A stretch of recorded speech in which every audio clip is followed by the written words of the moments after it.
Brilliance Audio. External Forces by Shannon Fay. Performed by Peter Kenny. To get from the gardener's cottage to the main house meant walking through a copse of trees and through a faltering garden, the autumnal blooms fighting it out with the weeds. The sight always made me feel a bit guilty.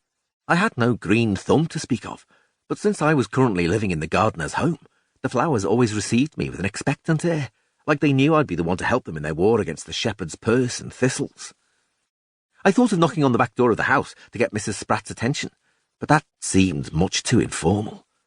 Laura Spratt, the lady of Hillcrest, seemed to put a great stress on the boundaries between the cottage and main house, tenant and landlady.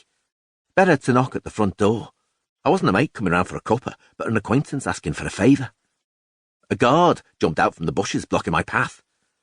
She was no more than 3 feet tall, a broken branch in hand and leaves in her hair, her fine corduroy dress and wellies splattered with mud. Beatrix Spratt, 4 years old, as fierce and spiky as the brambles stuck to her tights. If Laura Spratt's domain was the house, then the surrounding land belonged to her daughter. Too young for school, and with no nanny or governess to keep her in line, Beatrix ran wild, a solitary figure whooping through the trees and tall grass. When I was her age, I'd also spent time in the woods, friendless and forced to make my own fun. I remembered what it was like to be a lonely child. "Who goes there?" she asked in a deepened voice. "It's me, Trix, Mr. Gallagher, who lives in the gardener's cottage." Beatrix knew me quite well. She was often hiding around the cottage making ooh noises in an attempt to convince me the place was haunted, or telling me that there was someone on the phone for me in the main house when there wasn't, or leaving twigs and leaves on the ground in strange patterns. I didn't mind her pranks. If anything, I thought they were pretty good for a laugh. "Say, how's your mum today?" I felt guilty for asking, since I knew Beatrix would tell me the truth. "The lawyers visited, and Mummy cried afterwards. Mummy is angry today because she talked on the phone to Daddy. Mummy talked to her Mummy, and then she went into her room and shut the door and won't come out." But today, Beatrix just shrugged, which I took as a good sign. "Okay, well, I'm going to talk to her, all right? I'll play a game of tag with you later." I took a step forwards, and Beatrix waved her stick in my face. "You can't pass unless you pay a toll," she declared, dry tree leaves rattling as she shook the branch. I dug into my pocket for something that would buy my passage. "Here." I held up a small wooden shank button. It was navy blue with the design of a bird carved into it.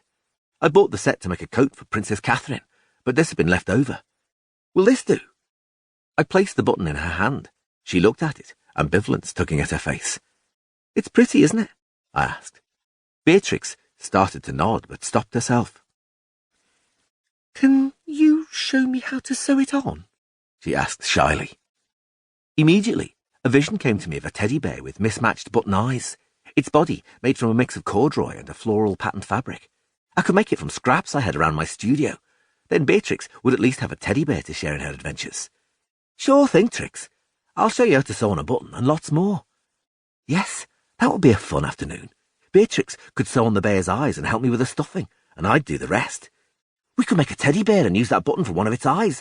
I mean, if it's all right with your mother. Beatrix did not say yes or no, but she looked down at the button in her hand with a pleased smile, then slipped it into her dress pocket. She rushed past me, running down the slope without a look back or goodbye in my direction.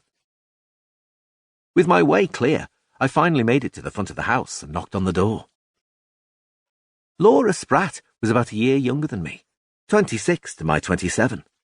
I considered myself very much a man of the world, but whenever I talked to Mrs. Spratt, she gave off the aura of being older or maybe just stodgy. When I'd first moved into the cottage, I told her she could call me Paul, but she persisted in calling me Mr. Gallagher. She'd already done so many things I hadn't, gotten married, had a child, and now she was attempting to get a divorce.